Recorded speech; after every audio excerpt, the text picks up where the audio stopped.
同性愛者であることを理由に殺害された8歳の少年。彼が経験したあまりにも悲惨な虐待の日々とは。2013年5月22日、アメリカカリフォルニア州パームデール。到着しました。息子さんはどこですか？とある一軒家へ駆けつけた救急隊員。彼らはその家に住む夫婦から8歳の息子が息をしていないと通報を受けていました。そして実際の現場を目にすると同時に救急隊員は思わず言葉を失います。これは一体何があったんですか？そこにあったのは裸のまま倒れている少年の姿。その体には無数の打撲や火傷、さらに BB 弾がめり込んだ跡が。少年の名はガブリエル・フェルナンデス。彼は病院へ搬送されたものの、その2日後に命を落としました。死因は鈍器による頭部への外傷で、保護者による虐待が行われていたことは明白。なぜ両親はまだ8歳のその少年に憎しみを抱いているとしか思えないほどの虐待を働いていたのか。それはガブリエルを同性愛者だと思っていたから。同性愛者と断じられ、凄惨な虐待によって命を落とした8歳の少年。彼が体感した8ヶ月にも及ぶ虐待の全貌とは。少年が何度となく発した SOS は、家庭の問題という壁に阻まれ、誰にも届かなかったんです。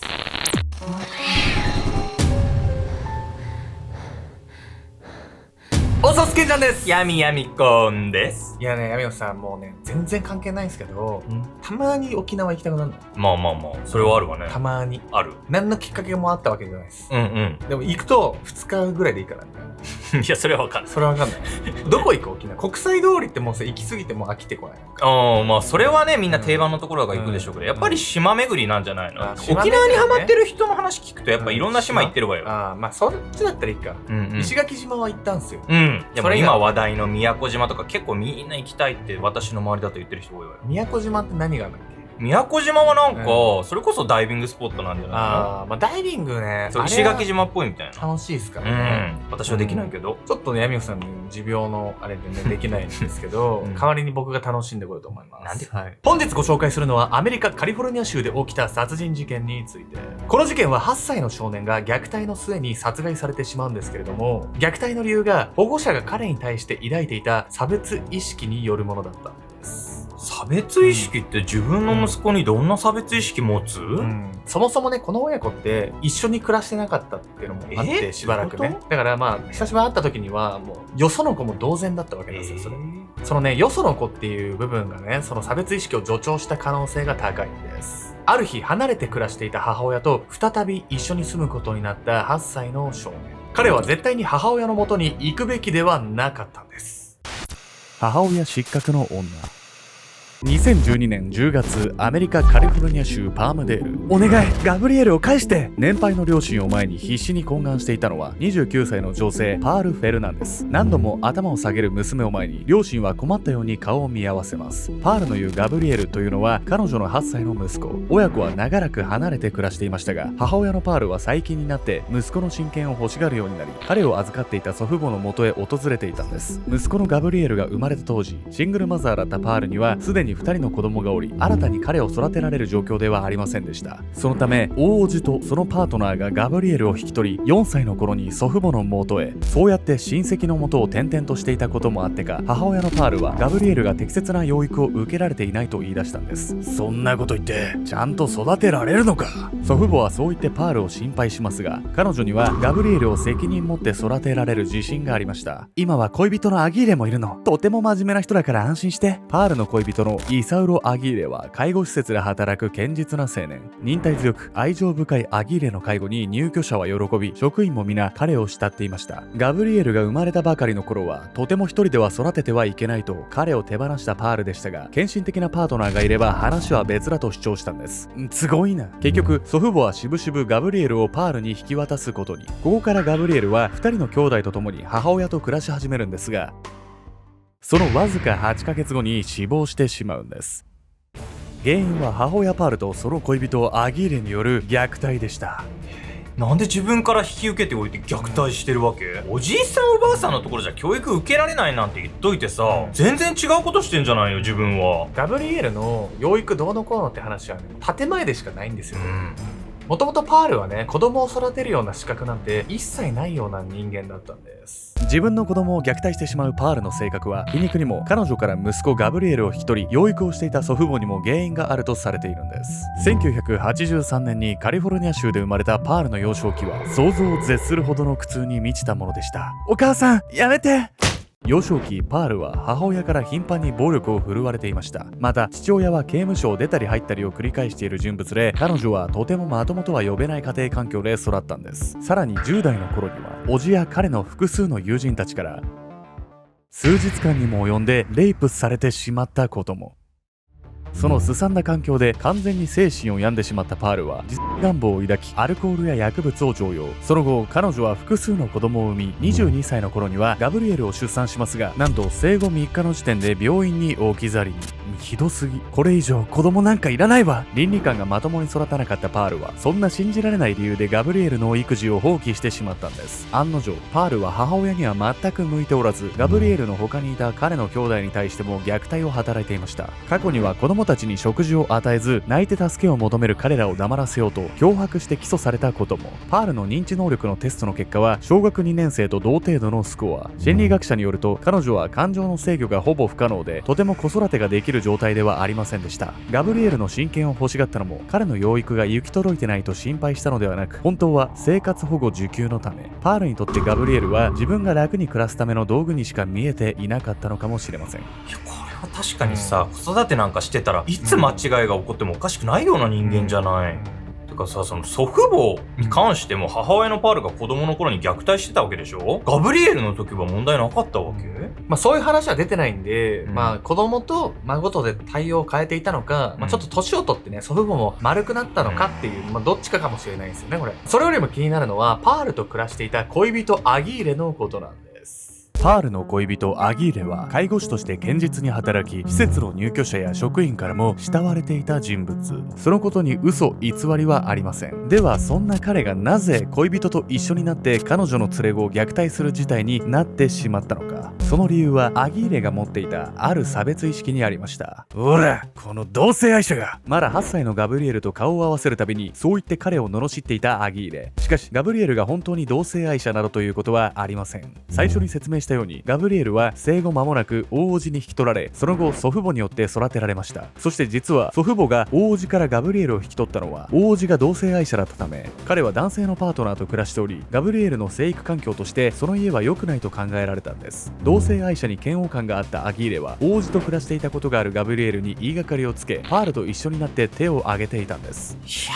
なんで元々の恋人が同性愛者だからってガブリエルも同じでしょってならないでしょ。それは悲しいことにアメリカっていうのは歴史的背景からね、そういったね差別意識っていうのがね顕著にまだ残ってるんですよ。ガブリエルがね、同性愛者と断じられてしまったのもそういった社会的な事情っていうのが大いに関係しているとされてるんです。というわけで本日のメトラキーワード、ヘイトクライムについて。ヘイトクライムとは人種や宗教、民族など特定の属性を持つ個人や集団への憎悪によって引き起こされる犯罪行為のこと。アメリカでは特に頻発する犯罪として厳罰化されています。原因は先住民と後から入植した白人が交わらず独自のコミュニティを形成し、時に衝突してきた歴史があるため、そうした社会的背景から多民族に敵対心を抱く人も少なくないんです。アメリカでは1994年にヘイトクライム判決強化法が成立。ヘイトクライムの犯罪を犯した者には通常の刑罰より3段階重い罰が下されるように。例えばヘイトクライムの事実が認められれば通常禁錮2年の判決が禁錮3年などに変更される場合があります。このようにアメリカではヘイトクライムの横行が問題視され、法律面から対策が講じられているんです。同性愛者への差別意識もあり、母親とその恋人によって命を奪われるほどの虐待にさらされてしまったガブリエル。彼は亡くなってしまうまでの8ヶ月間でいかなる地獄を経験したのか。届かない SOS。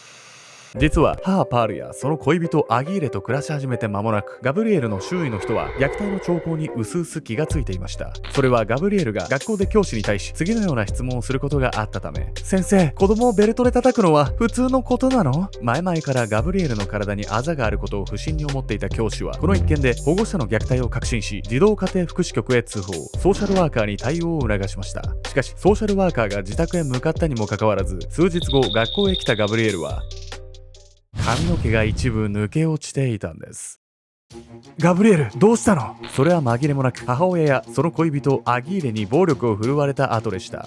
なんでさ、ソーシャルワーカーに相談したのに虐待がエスカレートしてるわけ？ソーシャルワーカーは何もしなかったっていうの？そういうわけではないんですよ。問題はね、ソーシャルワーカーが母親とかね、恋人の前でガブリエルに話を聞いていたっていう、この状況が問題なんですよ。教師からの通報を受け、ソーシャルワーカーは確かにガブリエルの自宅に向かっていました。しかし、お母さんから暴力を振るわれているのは本当なの？そう尋ねられたガブリエルはすかさず後悔します。ごめんなさい、あれは嘘なんです。彼の隣では母親のパールが一緒に話を聞いていました。そしてガブリエルがソーシャルワーカーに助けを求められなかったのは母親にこう言い聞かされていたため、もしソーシャルワーカーに怪我のこと喋ったらお前刑務所行きだからね。この言葉に怯えたガブリエルは本当のことを話せず、ソーシャルワーカーは何もできなかったんです。以降もガブリエルの体には明確な暴行の形跡が見られていたため、教師は何度もソーシャルワーカーに通報。しかし母親とその恋人はその度にのらりくらりと言い逃れをし、虐待の事実はうやむやにされ続けたんです。そしてガブリエルが受けていた虐待は目に見える体の傷が想像させるよりもずっと壮絶なものでした。おい、ガブリエル、あんた鍋の底に洗い残しがあるよ。ごめんなさい。すぐに洗い直します。母パールとその恋人アギーレはいつもガブリエルに家事を押し付けていた。そして家事の不備を指摘されることは彼にとって最も恐ろしいことだった。謝ったってもう遅いわよ。ほら、罰としてこれ食え。そう言って母パールと恋人のアギーレが差し出したのは大量の猫の糞。そう、何かミスをすればガブリエルはいつも猫の糞を食べることを強要された。口の中に広がる悪臭に思わず食べたものを吐き出してしまうガブリエル。汚いね。自分が吐いたんだから自分で全部食べるんだよ。ガブリエルは吐き気を必死にこらえながら自分の吐砂物も全て食べなければならなかった。夕食時のそんな罰を終えると、やがてガブリエルは就寝の時間を迎える。お前の寝床はここだ。おやすみガブリエル。母パールはそう告げると小さな戸棚の扉を閉めた。ガブリエルは8ヶ月間その小さな戸棚の中で猿グッズをされた状態で眠らされていた。このほか母パールとその恋人アギーレはガブリエルを同性愛者と罵り、女性ものの服を着ることを強要。親戚が来た際には性的な報酬を命じられることもありました。死にたい。生きた心地のしないその日々の中で人知れずメモにそう綴っていたガブリエルの精神はもはや限界まで追い詰められていたんです。その上で催涙スプレーを目に吹きかけられたり、バットで歯を折られたり、 BB 弾で体を撃たれたりと肉体的にも散々痛めつけられたガブリエル。2013年5月24日病院に搬送されてから2日後のその日、彼は頭部に受けた鈍的外傷を原因に亡くなってしまうんです。虐待のストレスにより内臓の一部は通常の8歳児の10分の1ほどに萎縮してしまっているほどでした。ひどすぎる、本当に。しつけっていう建前でさ、そうやってひどいことする親っているじゃない。もうこいつらってもうそんな建前もなく、ただいたぶるためだけにね、引き取ったみたいな見え方がして、ほんと胸くそ悪い。もはやね、親子じゃなくて8ヶ月間犯罪者たちのもとにいたみたいな地獄なわけですよね、これ。事件から5年後の2018年6月、第1級殺人に問われた母親のパールは仮釈放なしの終身刑に、恋人のアギーレに関しては同じ罪状で死刑判決を下されています。母パールが死刑にならなかったのは発達障害や人格障害、その他精神衛生上の問題を考慮し心神耗弱が認められたためでした。また事件に際し適切な対応を怠ったとしてソーシャルワーカー4名が刑事告訴されていますが、結局罪に問われることはありませんでした。それは彼らには虐待者を取り締まる義務もガブリエルの世話や看護を行う権利もなかったとされたため、面談で虐待の事実はないと否定されてしまえばそれ以上踏み込むことはできない。最終的にそんな行政の課題だけが強調される結果となったんです。この一件は重く受け止められ、ロサンゼルス児童家庭福祉局は2013年以降3000人以上のソーシャルワーカーを新たに雇用。個々が担当する児童の数を減らし、一人一人が虐待の事実に気づけるよう体制の見直しが徹底されました。児童虐待の問題が家庭内でうやむやにされてしまう事実は僕ら日本人にとっても人事ではありません。もし行政では対応できない部分があるとしたら、身近な大人が虐待から子供を救うためにどのように手を差し伸べるべきだと思いますか？